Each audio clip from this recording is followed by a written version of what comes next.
Welcome to Heart with Nicole and David, featuring your hosts, Nicole Vickery and David Franco. Our program is designed to empower the adult congenital heart defect community with information of importance to the growing population of heart warriors. Nicole and David, both heart warriors, will be meeting with people from around the world to share information, gain knowledge, and draw hope from their experiences. And now, here are Nicole and David. Welcome to the first episode of Heart to Heart with Nicole and David. I am Nicole and David's producer, Anna Jaworski. It is my pleasure to introduce Nicole and David to all of you in this episode. Starting next month, I'll be out of earshot producing the show, but for today, Nicole and David have invited me to interview them. Our theme this season is You Are Not Alone, and we have a great show for you today. Today's show is A New Beginning, and our guests are Nicole Vickery and David Franco. Nicole Vickery was born in 1970 with tetralogy-of-fallot. She was extremely cyanotic, or blue, and had her first pediatric cardiology appointment at 7 days of age in Birmingham, Alabama. Nicole attended the University of South Alabama, majoring in business finance with a minor in public relations.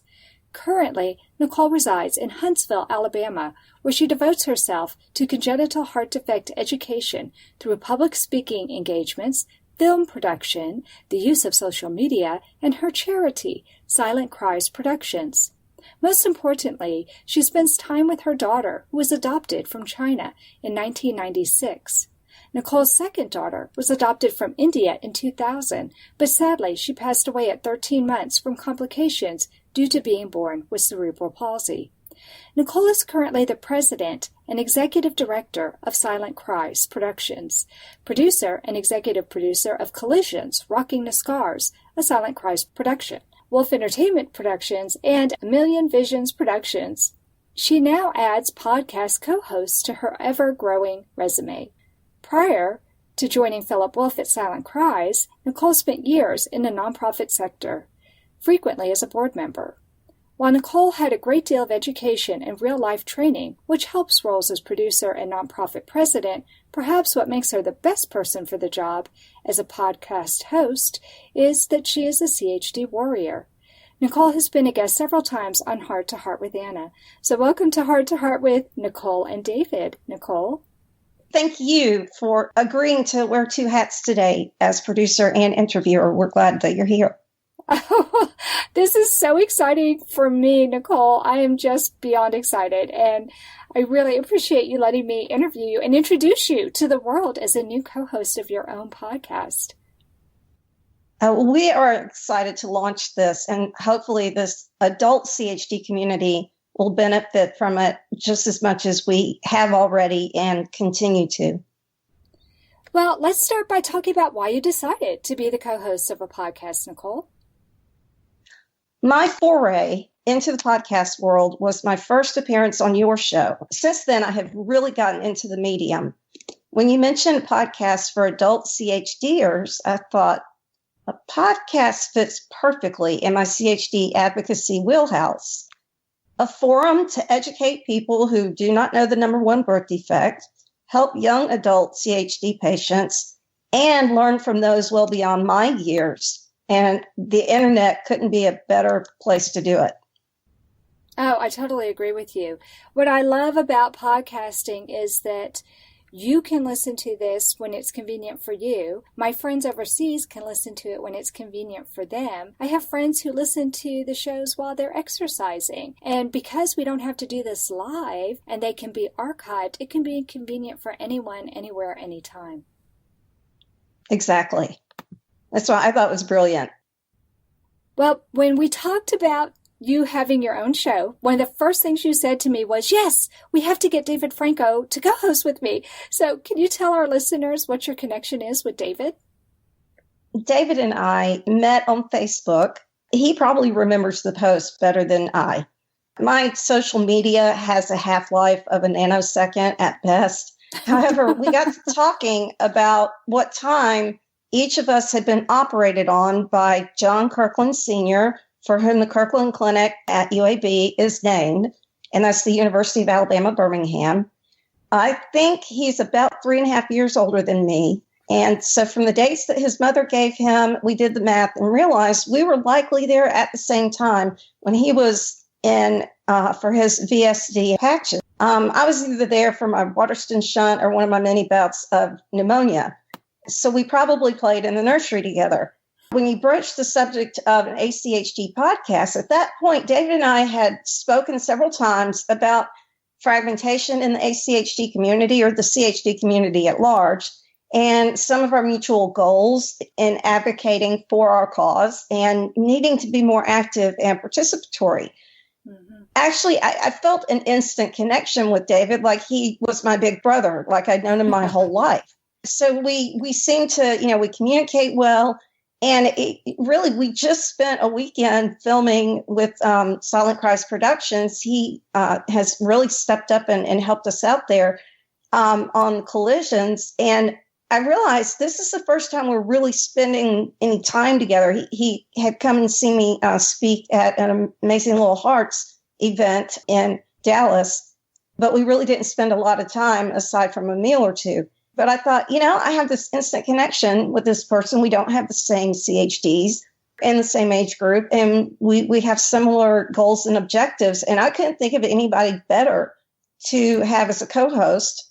That's why I immediately say, yes, we have to have Dave. And he's the only person that came to mind. He was immediately, that's what I wanted.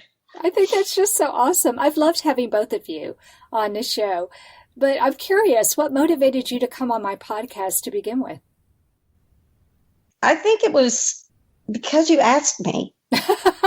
I'm not used to being invited to do things, used to having to do my own self-promotion and, hey, you want me to speak at your walk, that kind of thing. I had done a couple of radio spots for Collisions back when it was just a documentary. So you asked me and I said, sure, I'll try it once. Figured you wouldn't ask again. Because little did you know. I know. And then you had me on another time last season. And I'm like, well, I couldn't have done too poorly. She's asking me again.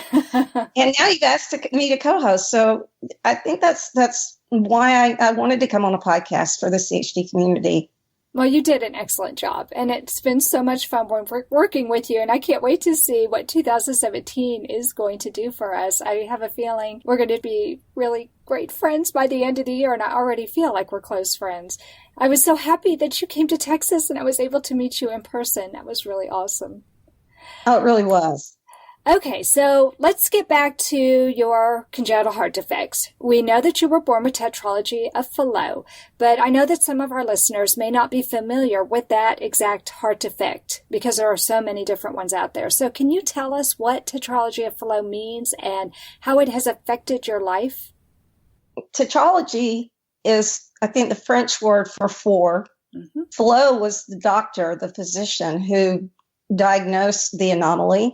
And you have four defects of the heart. You have a ventricular septal defect, which is a wall or a hole in the wall of the septum, an atrial septum defect, that is yet another hole. And then I think it's pulmonary stenosis, which is a narrowing of the pulmonary artery. You can either have coarctation, I can never say the word right, of the aorta, or an overriding aorta, which I had, the overriding aorta.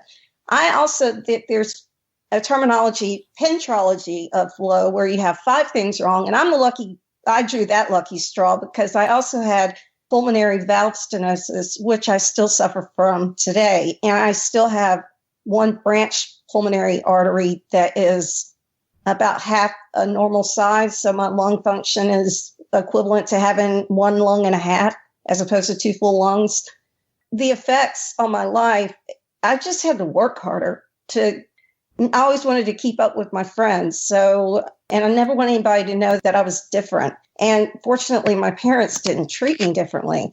So they let me play softball. I marched in the band, carried the next to largest instrument you could, a euphonium. And people who have heard us talk before, they know that I did that and sang in a choir, even went to school my first year of college on a voice scholarship. It just meant a lot of extra work on my part. I guess I can't imagine my life not being a heart patient. I really can't. I think about people trying to hide their scars. I never did that. It was kind of a non-issue for me. And that's one thing that I want to empower, especially girls and women. Ignore it. Nobody else is paying attention to your chest scar. It's your lifeline. I'd like to empower the entire community to reach beyond what they think their physical limitations are, because it can be done. I love that. I love how you said your scar is your lifeline. That's really powerful. Yeah, I love it. That's amazing that you've been able to just embrace your heart defect as part of who you are. And that's one of the things I've admired about my son and so many other adults with congenital heart defects that I know. You survivors are tough. And your scar is just part of who you are. Some of you, like my son and many other people I know, they've had their chest sawed open multiple times where that scar is. So it's nice and thick. It's not going anywhere. Oh, yeah. Mine's ugly. I don't wear a bikini. And yeah, because I was born in 1970, I have the one that goes around the chest and down the chest, and where they had external wires way back when. Couldn't be uglier. I've had people ask me, why don't you have that cosmetically fixed? And I'm like, are you kidding me? I fought to get this, man. I'm keeping it. I'm not going to go in and have surgery to have my surgical scars removed. I'm alive because of them. And so I don't want to be ashamed ever of them. So I saw this meme on the internet, and it was something like, who needs tattoos when you have the scars to identify what is really important in your life? It was something like that. And I thought, wow, that's really powerful, because a lot of people do get tattoos just as a statement, this is who I am. But that person was so right. With the scars that you all have, that makes a much bolder statement than any tattoo ever could. At least in my opinion. I think so too. Yeah. They are my tattoos. Midlife, I don't have to worry about getting a tattoo. I got plenty. Well, Nicole, there was very little information available about congenital heart defects or about CHDs in the 1970s. So I'm really curious what life was like for your parents raising you way back then, and what kind of resources did they have? Oh, they had no resources.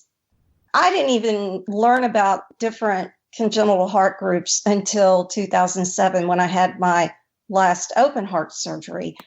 They certainly didn't have anything like you came along in 1999 and you put up the most extensive website I've ever seen on CHDs.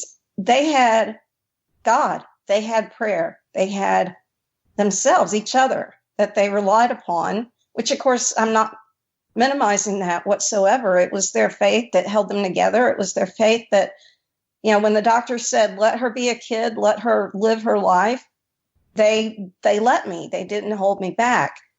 I don't want to badmouth any particular organizations, but financially, when they were trying to pay for my surgical interventions, the one that you would expect to help them did not, sent them to another one.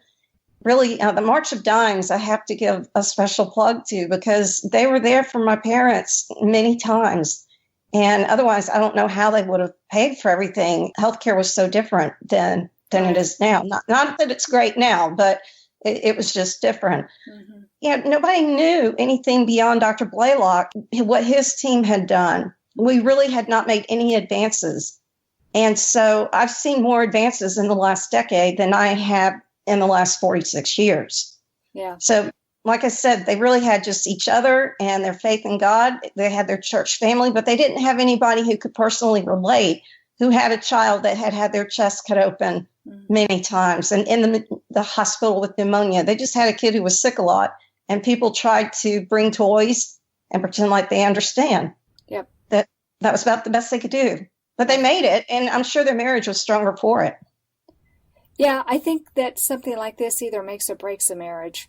At least that's been my experience. And we were lucky, for my husband and myself. We've just celebrated our 30th wedding anniversary. And congratulations. Well, thank you. So I think that for us, our faith definitely helped us, and just being there for each other like your parents were for each other. Because way back when, even though Alex is only 22, there still wasn't very much available. So yeah.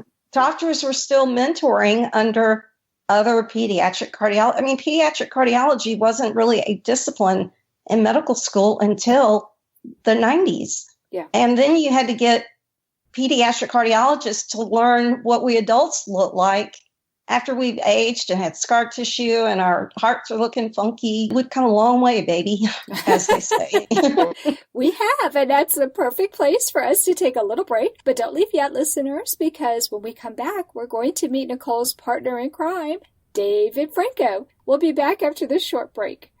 The most common themes that I hear is why. She always needed a lot of attention. She had strokes. Even though it's a natural inclination to withdraw from the CHD community, I think being a part of it helped me be part of the solution. Heart to Heart with Michael.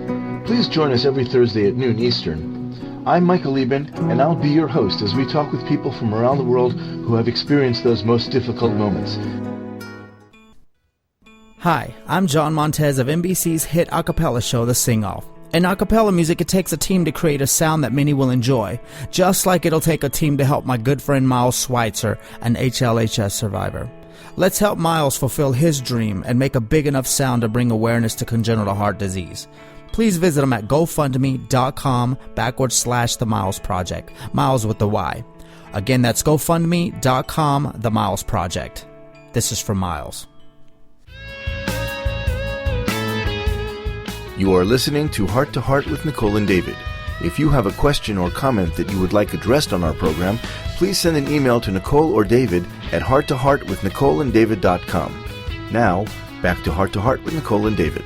Welcome back to the inaugural season of our new show, Heart to Heart with Nicole and David, a show for the adult congenital heart defect community. Today's show is a new beginning, and our guests are also our co-hosts, Nicole Vickery and David Franco. We just finished talking with Nicole about how she was born with a CHD and how she has been helping the CHD community, and now how she's going to be co-hosting her own podcast. But now it's time to meet her partner in crime, David Franco. David Franco is 50 years old and was born with a ventricular septal defect, or VSD, pulmonary stenosis, and congenitally corrected transposition of the great arteries, or LTGA, also known as CCTGA. He was born at home in Hastings-on-Hudson, New York, and his mom was taken to the hospital by ambulance and was released after being given the all clear. David showed no signs of having any heart problems. 6 weeks later, his family's pediatrician heard a strange sound in his chest, and he was referred to a specialist. A heart catheterization showed his heart anomaly. David's parents were given very few options, but by the age of 5, they chose to take David to the University of Alabama, Birmingham. David had his VSD closed by Dr. John Kirkland at 5 years of age. He also received an implanted pacemaker. David had a second open heart surgery at 27 to replace his pulmonary valve and add a pulmonary conduit, allowing for more oxygenated blood going through his body. The surgery was successful, but David suffered a stroke during this procedure. He also received an implanted cardioverter defibrillator, or ICD. David married Pamela Putnam on August 13, 1993, and they have one heart-healthy daughter who is currently attending college in Texas. David and his lovely wife currently reside in Austin, Texas. Welcome to Heart with Nicole and David, David. Thank you very much for having me. Well, I'm so excited to be the interviewer for your debut episode of your podcast, David. You know, I have to say thank you for volunteering your time. This is a great way, really, to kick off our new beginning. I think so, too. So let's talk about why you decided to become the co-host of a podcast, David. It wasn't the easiest decision to make. I'm new to this. I've never done a podcast. I've been a guest. But I did realize that I had an opportunity, though, to speak for the adult congenital heart community, and I could use this form of communication. This is relatively new to me, so it's a great way to get out there. As you mentioned before in the previous segment, these are archived shows, so people can actually listen to them, as you said, when they're exercising in their car, wherever they're free, when they have some free time. What I must add is that I really did it for a selfish reason. That is the joy I feel from when I communicate a voice for the adult congenital heart community, which really isn't loud enough. And I get to meet people this year. I get to interview them, and hopefully I make a lot of new friends. Oh, I'm so sure that you will, David. I'm excited for segment 3, where we're going to actually talk about some of the shows that we've brainstormed we want to do and some of the guests that we're hoping will be coming on the show. You are going to meet some of the most outstanding people. I can't believe I've already completed 8 seasons of Heart to Heart with Anna, and I feel like I know so many more people now, and I do believe they're friends. By the time you finish interviewing somebody and you've gone back and forth writing to that person and getting to know them, you feel this really strong connection, and I know that it's not selfish at all for you to want to do this. You're giving a lot of time and energy, and you're going to be fabulous with Nicole. I can't wait to see what the two of you produce. I think it's going to be outstanding. But I think you're so right when you say that the voices that are talking about adults with CHD are not loud enough. And I'm really excited that you and Nicole have this opportunity as adult survivors to give more voices who are adult survivors a platform for which to talk about all these topics that are so important to you. I think we're finding more and more topics that we need to address. Don't you think, David? I agree. As we get older, new things will pop up. And of course, they find new and new ways to fix certain problems. Of course, we have no cure for our congenital heart defects. However, they're fixing them, and they're fixing them earlier in a child's life. So the advances are amazing. And I see them over the 50 years I've been involved in this. I cannot imagine I'm still here and that I started the way I did. Yeah, it's truly a miracle. And for you to be 5 years old before you had your first surgery, I just think it's a miracle. And I think God has a special plan for you, David, but that's the way that I see life. It all works out. I agree. Yeah, I think so too. So when I talked to Nicole about hosting a podcast, she immediately said she wanted you to be her co-host. What was the first thing that went through your mind when we told you that we wanted the two of you to host a show together? Really? You wanted to? Okay. At first, I thought y'all were crazy. And, no. I was nervous at first, but then I realized that I knew Nicole, and we were actually friends through social media for a while. I met her in person, and we actually worked together. And I really think that looking back on my decision, her confidence in me gave me the confidence and doing my role as a co-host. So I really have to appreciate that Nicole was thinking of me, and it really boosted not just my enthusiasm and confidence, but actually my motivation. It's just certainly, I have now a teammate that is as passionate about the subject of congenital heart disease as anyone else is, and I'm glad to be involved. Oh, I just love that. And I knew you guys were going to be such an awesome team. I loved having both of you on the show. And you guys were not on the same show. You've been on different shows. But what motivated you to come on my podcast to begin with, David? Nicole said it best. It was, you asked and I said yes. I enjoyed sharing my experience with others. And when we share experiences, I tend to notice that we have similarities, and I see the differences that we have. And it really brings us closer together, because my realization of, wow, this person is going through this and I haven't yet, or I may not ever. But to be able to experience it through someone else is really what drew me closer to coming to where I am right now. Yeah, that makes a lot of sense. Well, you and Nicole have very different heart defects, and there are a lot of people who will be listening to the show who don't really understand what congenitally corrected transposition means. And they may think, well, wait a minute, if it's corrected, then there's no problem, right? Why don't you go ahead and set the record straight for us, David? Well, I'm not a doctor, and that kind of helps me explain this in layman's terms. I refer to it as LTGA also. It is known as CCTGA. Fairly easy to explain. Let me give you an example. When I visit my EP, he takes care of my ICD. His chart will say transposition / ventricular inversion.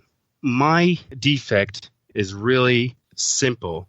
I have 4 chambers to my heart that are complete, and besides some screwy turns in the plumbing, I have really inverted ventricles. And that's really not the way you should be. You should have the left ventricle, which most people have, pumping systemically. That means pumping to the body. It pumps the good oxygenated blood to the body, and then the right ventricle receives that blood and sends it to the lungs.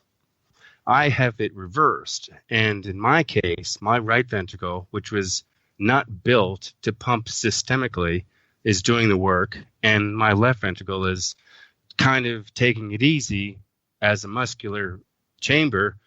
They're not built for the same job. So that is my biggest thing, getting the blood to my body. Now, along with that ventricular inversion, many people have VSDs, the ventricular septal defect, which is the hole in between the 2 chambers in the bottom of the heart. And I did have that repaired when I was 5 years old. And I also have pulmonary stenosis, and I believe it's from the left ventricle pumping to the lungs instead of my right ventricle, and it's just pumping at such a high pressure, my pulmonary artery has been affected. So, in short, there's really no common connection between everyone's defects, just because even 2 LTGAs or 2 TOFs or 2 of any of heart defects, even those 2 can be as different as night and day. So my defect is as simple as I explained, and that's the best way I could tell it. You just explained that so well. But that for those people who don't know much about heart anatomy, what David said is so true. One of the reasons why it's so difficult to clone a heart is because, first of all, there are those 4 valves that we have in our heart. But in addition to that, the left and right ventricles were designed for different purposes. And because the right ventricle usually only does pump blood to the lungs, which are relatively close to the heart, it doesn't have to work very hard. The left ventricle actually looks different. It's more muscular than the right ventricle. And it has to be more muscular because it's supposed to pump that blood throughout the entire body. So when there is that inversion or that change in those responsibilities for pumping the blood to the lungs and to the body are switched, the poor heart is completely baffled because it doesn't have the same musculature to do what it's supposed to do. So I think the way that you explained it is very good, and hopefully people who are listening to this show who are just being introduced to what congenital heart defects are maybe now have a little bit better understanding. But you're so right. Even if your child or you yourself have one of these diagnoses, your heart will probably look a little bit different, and you might have some other things that are wrong with it that are different. So always make sure you check with your doctor and have them explain to you. It sounds like your doctor has done a really good job, David, at explaining to you what your defects are and why your heart has some of the troubles that it does because of the funky anatomy. I've done some training for doctors myself. I've told them if I had a nickel, I love that. If I had a nickel for every fellow or every student who came in and wanted to listen to a defective heart, I'd be a rich person. I would have, in fact, I would have not had to pay any of the insurance money and put the doctor through college anyway, because no, we were guinea pigs, and They did not at the time. And I use that word affectionately because it's true. We are actually the generation that they worked on. I mean, I remember they were able to do certain things in the hospital back in the day when it would be totally forbidden nowadays. And that would go from smoking in the hospital to procedures that are done. Again, as I said, I'm not a doctor, but having been in the hospital for a large part of my life. Well, I totally understand what you're talking about. My son was born in the 1990s, and he was diagnosed with hypoplastic left heart syndrome. So he's among some of the first long-term survivors with that congenital heart defect. And he, just like you, and just like Nicole, I'm sure, had so many fellows and residents and just about anybody else who had never heard a heart that was diagnosed with HLHS beating. They would bring people in listen to Alex so they could see, or they would be showing them the echocardiogram or, some of the different tests, the EKG, because it does look different. But thank goodness you guys were willing to train these up-and-coming doctors. And this is why now, this is unbelievable to me, but we have a specialization for doctors who work with adults with congenital heart defects. Isn't that just awesome, David? That is incredible. I never thought I'd see that in my life. I just turned 50. I'm so blessed. I've seen so much change, and I really do anticipate more change. I think we just need to get a little bit more word out there and start the process rolling, because change is going to happen. It's inevitable. However, we need to be louder voice at this point, just because we are the number one birth defect of all. Well, and you're a growing population. Because we have so many survivors now, you adults are setting all kinds of records, and you're making new problems for these doctors, David. You and Nicole and Alex and so many other wonderful people out there are living long enough to introduce all new problems to these doctors. So yes, things are continually growing and changing. And I'm really excited because on my show this week, I talked about stem cell research. And I think that's one of the new up-and-coming therapy treatments that is going to revolutionize and change the whole pediatric cardiology field as a discipline. I'm sure we'll be talking about that more in Heart to Heart with Nicole and David too. But I bet. Let's take a leap back into the past and talk about how you and Nicole maybe played together when you were children at the University of Alabama. Can you tell me how it is that the two of you met with social media and what that means for you as far as connecting with others in the CHD community? I know we met on Facebook, and we were both commenting about doctors.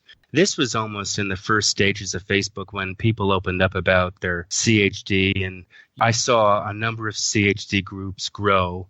And then it was inevitable. It was going to happen that somewhere we met and doctors crossed. I mean, because there are so many of us out there. Again, it had to happen. So I'll start with when I joined social media with CHD, and I really wasn't looking for CHD people. I had a stroke, and I still suffered the effects of it. Not as many as, of course, I did over 20 years ago, but I was initially looking for people who've had strokes and how they get through it, etc. When I saw so many of these CHD groups growing, I found family to join me. I mean, they are family. Specific groups in CHD, for example, we have exercise groups, we have dieting groups. There are so many different aspects to how we need to take care of ourselves. And of course, as we say, we're not doctors, but we share our experiences and what really works with us. So it's a great outlet. Social media is such a great outlet for me to get my story told and to listen to other people speak.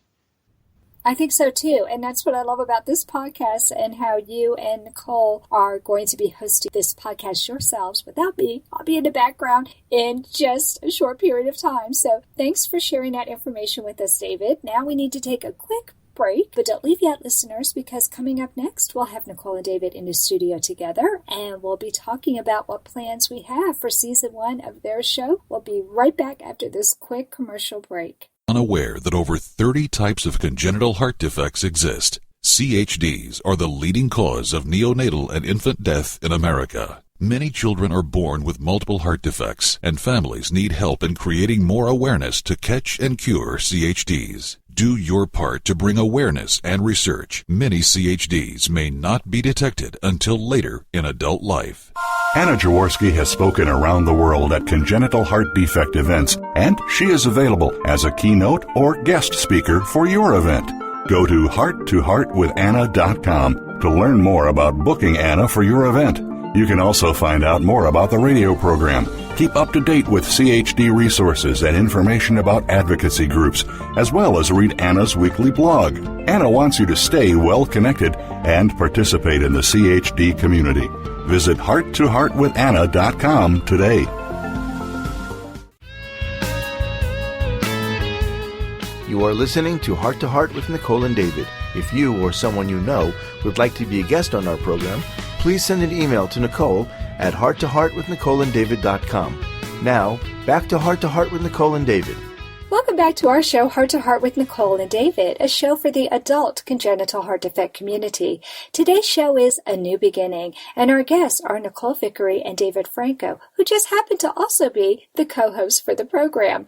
We just finished talking with David Franco about how he has become the host of this podcast. And so now I want to welcome both of them into the studio. So welcome to Nicole and David. We're all in the studio at the same time together right now. So hi, Nicole. Hi, Anna. Hi, David. Hi, Anna. Okay, so we're all together, and I have a couple of questions that I would like to ask both of you. First of all, Nicole, can you tell us how people can be a guest on your show? Anyone who is a member of the adult congenital heart defect community can be a guest on our show.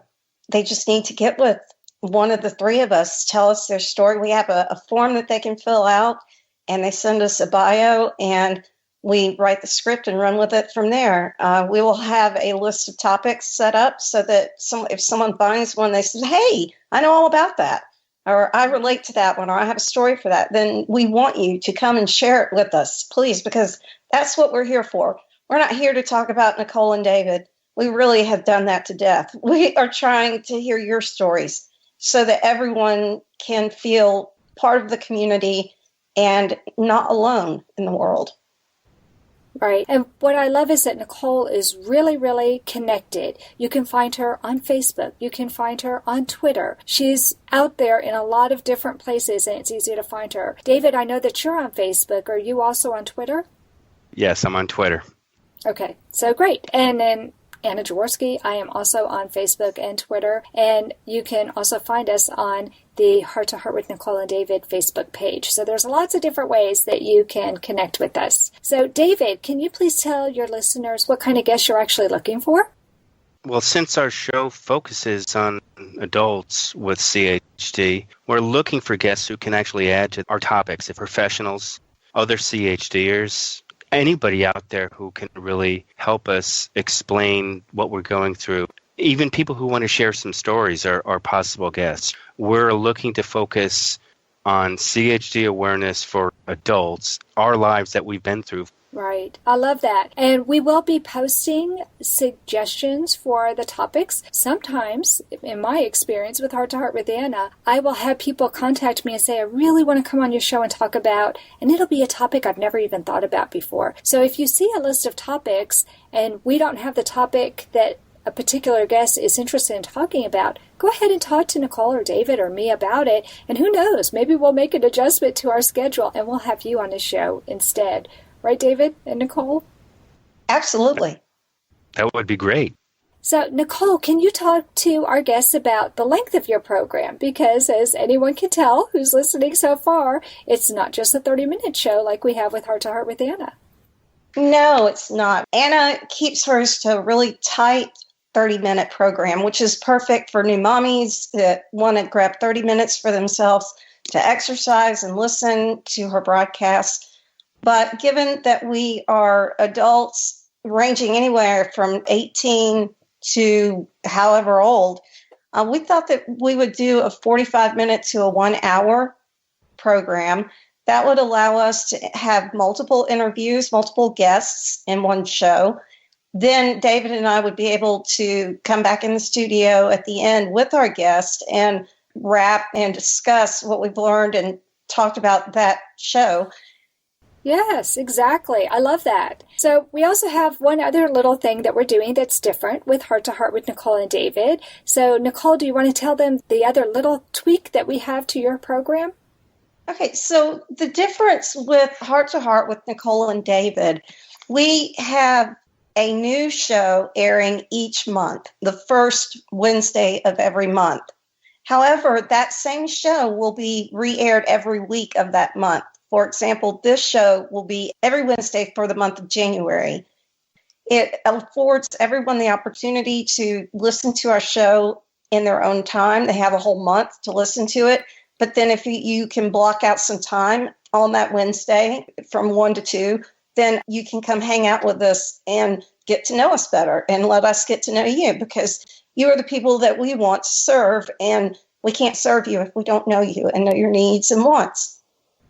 I love it. I love it. And this is something brand new. We're doing this with Nicole and David, and I'm also doing it with another podcast that's starting out in 2017, and that's Heart to Heart with Michael. He's doing the same thing, only his show is for the bereavement community, and his is a little 30-minute show like what mine is, Heart to Heart with Anna. We're all meeting in Pal Talk in the Hug podcast chat room, and you can find directions on how to do this at www.hearttoheartwithanna.com on my blog. I explain exactly what you need to do so we can get to know you a little better. And I love how you're doing this, Nicole, because I do think that there's a lot of value to people being able to talk about your show with you, because they may have some questions over what they've heard. And the reason I love that you're doing the same show each week for that month is in case people are out on vacation and they miss it for the first week or 2 weeks, they can still come in and be part of that conversation. They haven't missed the boat. They still have a chance to talk with you about it. Absolutely. And that's what we want to do, is open a dialogue, have a conversation about what it's like to be the first generation heart, as most people say, survivors, congenital heart survivors. And how can we improve? How can David and I do a better job of serving the community? And what do you want to hear from us? Because we don't want this to be just a one-year season. We want to keep going and build it and grow it. And it's for you. Yeah, I'm so excited about it. It's going to be a lot of fun. I've been trying it out with my live shows over the Christmas holiday. It's tough because people are so busy during the Christmas holiday, but we've had a couple people come into the Hug podcast chat room on Pal Talk, and we've had a lot of fun. I know this will be a great way for us to get to know all of you and for you to get a chance to get to know us better too. So, David, I'm going to address this next question to you. Okay. Can you tell us about some of the different roles that you and Nicole are playing in the podcast aside from being co-hosts? Sure. Well, let me start by saying, even if you're not new to podcasting, it takes a lot of work to produce a podcast. So Nicole and I decided going into this that we would split the work equally. She's going to do most of the promotional work, the upfront work, the script writing, and I'm doing more of the behind-the-scenes work, the editing, with the two of us working together and picking up slack where needed. This is the perfect plan for us as of now. This may change, but we really wanted to split the job in half, and we actually work to our advantages. She's a very well-spoken person, and she's a great writer. And I have a little bit of a background in music. I know how to do some editing. In fact, I'm surprised at some of the editing tools I have now that I haven't touched in 20-some-odd years. What took me 4 processes would take me just one click of a mouse to do some editing on certain things. I don't want to make it sound like I have the easier job. That's the way it's going to work for now. Well, and you're so modest. You have a lot of experience with music, and editing is not easy, and it's not intuitive. Trust me on this, folks. It is not intuitive, but David is technologically advanced enough to understand what mouse clicks need to happen in order to make the podcast sound good, and I'm really excited that I get to work with this team. I think this is a really all-star team, and everybody's going to benefit because of everybody pulling part of the load. It makes it easier, and it makes it possible for me to produce 3 programs. It's kind of scary for me to be in that position, but by having such great teams as the Heart to Heart with Michael team and the Heart to Heart with Nicole and David team, we can do this, and we can be that voice for the congenital heart defect community. So I want to thank you guys again for saying that you would do this. It's really so exciting for me. Well, thank you very much. I'm sure Nicole feels the same way. Oh, I do. I'm still in shock that you asked me and then asked me who to pick. But I don't think that I could find anybody that I work better with. I'm crazy about David, and we get along great. So I think it's going to be a lot of fun, not just for our listeners, but for us as well. I do too. And I have one last question. I can't believe that our first show is almost done already, but I have one last question, and it's for both of you. And I'll start with Nicole. And that is, what do you hope to accomplish by hosting this podcast, Nicole? So many things that I'd like to accomplish. We want to advocate for the adult community, the adult congenital heart community. We want to educate people I always say the worst time to learn about the number one birth defect is when you're celebrating the birth of your first, second, or 10th child. It's just, that's not when you want to learn what is possible. To be able to have a platform to educate and advocate for primarily adults, I think we can be a benefit to the entire community at large, even people who are yet to expect a child. We have some teasers for you coming up in February. Our first Wednesday for February is Heart Month. Our good friend, Lena Morsch, who is an Adult Congenital Heart Association ambassador, has an exciting announcement about her latest CHD project. And you'll have to tune in to hear her news. I'm not telling you any more, but you will learn more about her life as a TGA patient, but very different than the TGA transposition of the greater arteries that my co-host David has.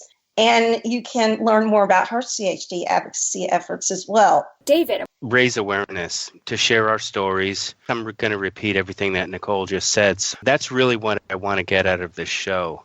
I took this opportunity because I want to raise awareness. We need to go further than that. We have to start with little steps. I have info on our March episode, which comes right when we all start drifting from those New Year's resolutions, and you will not want to miss this show. We delve into nutrition, weight loss, and exercise for the adult congenital heart patient. We have a great year planned. We look forward to sharing some of our topics with you, and we hope you can share them with us. We want them to be important to the CHD warrior, and mark your calendars for the first Wednesday of each month, noon Eastern Time. Thank you so much for letting me interview you on your debut episode, Nicole and David. This has been so much fun. Oh, well, thank you for doing it. I've had a great time. Thank you very much for having us. Well, this has been a great show. But that does conclude this episode of Heart to Heart with Nicole and David. Thanks for listening today. Please come back next week on Wednesday at noon Eastern Time to interact with us via the Google Hangout. Until then, please contact David or Nicole or me, Anna Jaworski, if you would like to be on the show. Just remember, until that fateful word cure becomes reality, we will always be CHD warriors, not survivors. Have a great day. Thank you again for joining us. We hope you have gained strength from listening to our program. Heart to Heart with Nicole and David can be heard every Wednesday at noon Eastern Time. We'll talk again next time when we'll share more stories. But if you'd like to continue today's discussion, please join us right after the program in the Hug Podcast chat room on Pal Talk.